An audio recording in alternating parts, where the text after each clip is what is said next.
ఎంతో సంతోషకరం అధ్యక్ష. ఆ సాంప్రదాయాల్ని అన్ని పార్టీల వాళ్ళు కూడా ఆహ్వానిస్తారు, గౌరవిస్తారు అనుకుంటా. ఇంక్లూడింగ్ డ్రాప్ అవుట్ ఎమ్మెల్యేలు కూడా అందులో పార్టిసిపేట్ చేయాలని చెప్పి నేను కోరుకుంటున్నాను అధ్యక్ష. తప్పకుండా ఇది వెల్కమ్ అధ్యక్ష. ఇది దీంట్లో అందరం కూడా పార్టిసిపేట్ చేయాలని చెప్పి మేము కూడా కోరుకుంటాం అధ్యక్ష. బడ్జెట్ మీద చర్చకి కాలవ శ్రీనివాసులు గారు ప్రారంభించారు అధ్యక్ష. కాలవ శ్రీనివాసులు గారి దగ్గర నుంచి ఆనందరావు వరకు దాదాపు 32 మంది గౌరవ సభ్యులు మాట్లాడారు అధ్యక్ష. అనేక సలహాలు సూచనలు ఇచ్చారు అధ్యక్ష. రాష్ట్రంలో ఉన్నటువంటి ఇబ్బందికరమైనటువంటి పరిస్థితుల్ని అర్థం చేసుకున్నారు అధ్యక్ష.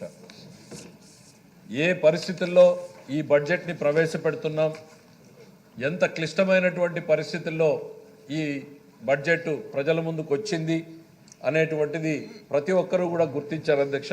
30 మంది శాసనసభ్యుల మాటల్లో కూడా పరిస్థితి అనేటువంటిది ప్రతిధ్వనించింది అధ్యక్ష.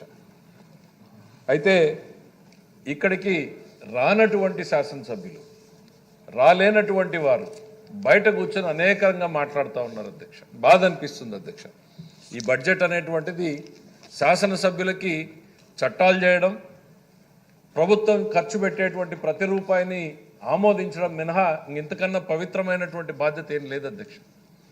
మరి అట్లాంటి బడ్జెట్ లాంటి పవిత్రమైనటువంటి కార్యక్రమానికి హాజరు కాకుండా, వాళ్ళు ఇక్కడికి రాకుండా బయట కూర్చుని ప్రెస్ మీట్లు పెట్టి ఉన్నవి లేనివి కల్పించి ప్రచారం చేస్తున్నారు అధ్యక్ష.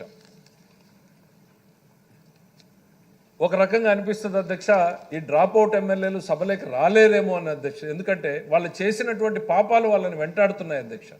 ఇక్కడికి వస్తే ప్రభుత్వంలో ఉన్నటువంటి మేము ఆ లోపాలన్నింటినీ ఎత్తి చూపిస్తే వాటికి సిగ్గుతో చచ్చిపోవాలో తలెక్కడ పెట్టుకోవాలో తెలియనటువంటి పరిస్థితులు వస్తాయి అనేటువంటి ఉద్దేశంతోనే వారు శాసనసభ నుంచి మొహం చాటేస్తున్నారా అని అనిపిస్తుంది అధ్యక్ష. 5 సంవత్సరాల పాటు ఆర్థిక విధ్వంసాన్ని కొనసాగించారు అధ్యక్ష. ఆర్థిక రంగంలో మరి అడ్మినిస్ట్రేటివ్కి వెళ్తే వ్యవస్థలన్నింటినీ సర్వనాశనం చేశారు అధ్యక్ష. రాజకీయాల్లోకి వెళ్తే నీతిని విలువల్ని వదిలేసి ప్రతిపక్షాల గొంతు నొక్కడం మీదనే కార్యక్రమాన్ని దృష్టిని కేంద్రీకరించారు అధ్యక్ష. పాత సామెత చెప్తారు అధ్యక్ష, బక్కోడి భువన్ లాక్కుని బలిసిపోవాలంటే కుదురుతుందా అని. కుదరదు అధ్యక్ష. ప్రకృతి కానీ భగవంతుడు కానీ దాన్ని అది ఆమోదయోగ్యం కాదు అధ్యక్ష. అందుకే అధ్యక్ష ఆ బక్కోడి భువన్ లాక్కున్నందుకే వాళ్ళ 11 స్థానాలకి పరిమితం అయిపోయారు అధ్యక్ష. వాళ్ళు